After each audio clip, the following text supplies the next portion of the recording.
పరిణయం 74th chapter. Nagendra దగ్గర నుంచి వెళ్ళిన అమూల్య నేరుగా సరియు దగ్గరికి వెళ్ళి అమ్మా అని మెల్లగా పిలుస్తుంది.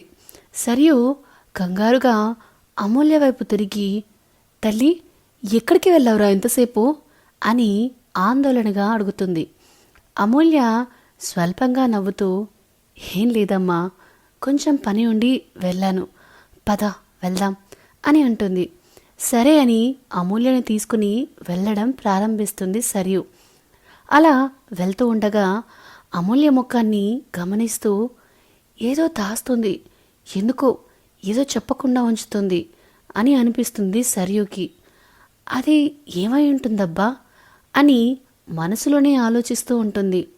అలా ఇంటి దగ్గరికి వచ్చి అమూల్య కార్ దిగబోతుండగా సరియు ఆమె చేయి పట్టుకొని ఆపి తల్లి నన్ను అమ్మ అంటావు కదరా, అయితే అమ్మకి ఏం జరిగిందో చెప్పవా అని మృదువుగా అడుగుతుంది.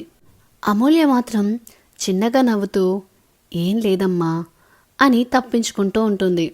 సరియు అమూల్య మెడను గమనించి ఏం లేకపోతే నీ మెడపై ఉన్న ఆ చేతి గుర్తులేంట్రా అని అడుగుతుంది. అమూల్య కాసేపు నిశ్శబ్దంగా నిలబడి ఉంటుంది. ఇక చెప్పక తప్పదని భావించి జరిగిందంతా సరియుకి చెబుతుంది. చివరికి కళ్ళల్లో ఓ భయం, ఓ ఆశ కలగలిపి అమ్మా ఈ పోరాటంలో ఏం జరిగినా సరే నువ్వు నన్ను తప్పుగా అనుకోకదు అని మెల్లగా అడుగుతుంది. సరియు లేదురా, నేనెందుకు అలా అనుకుంటాను, కానీ వాడు చాలా డేంజరస్ తల్లి అని ఆందోళనగా అంటుంది.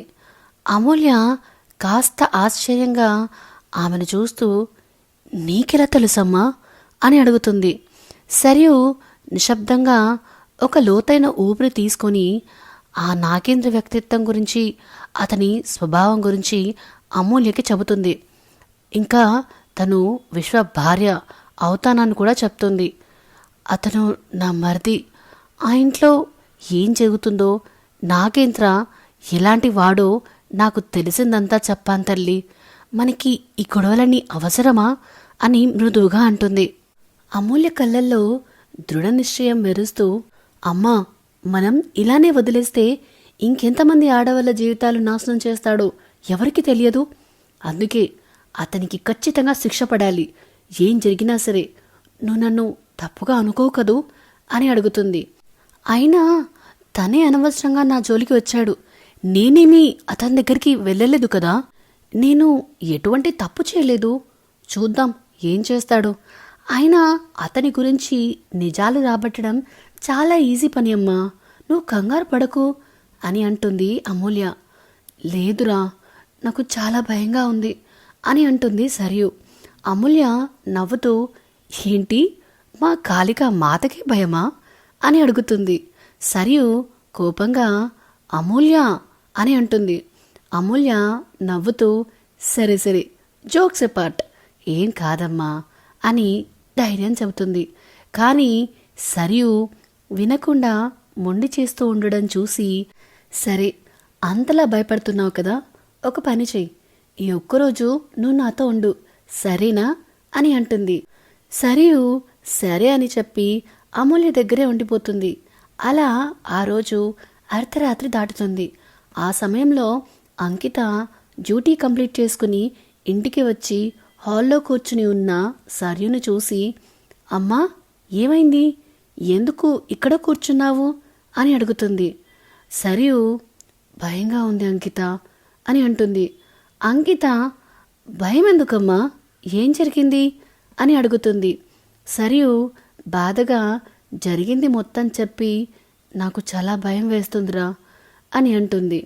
అంకిత పడి పడి నవ్వుతూ అమ్మా నీకింకా అక్క గురించి తెలియదు, అక్కకి చాలా టాలెంట్స్ ఉన్నాయి, అక్క ఎవరి మీద ఫోకస్ చెయ్యదు, కానీ ఫోకస్ చేసిందంటే వాళ్ళ పని అవుట్. నీకు తెలుసా మౌనిక ఉంది కదా మా కాలేజ్లో ఒక అమ్మాయి, తనెప్పుడూ ఇంతే అక్కతో అనవసరంగా గొడవ పడేది.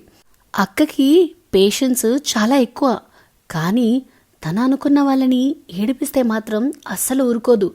అలాగే నా విషయంలో కూడా అలాగే చేయాలి అని చూసింది ఆ మౌనిక. అక్క మాత్రం మామూలుగా టెన్షన్ పెట్టలేదు తెలుసా తనని. సైలెంట్గా ఉంటూనే నరకం అంటే ఏంటో చూపించింది అని చెప్పి అమూల్య తనకి ఎలాంటి బుద్ధి చెప్పిందో అన్నీ చెప్తూ పడి పడి నవ్వుతూ ఉంటుంది.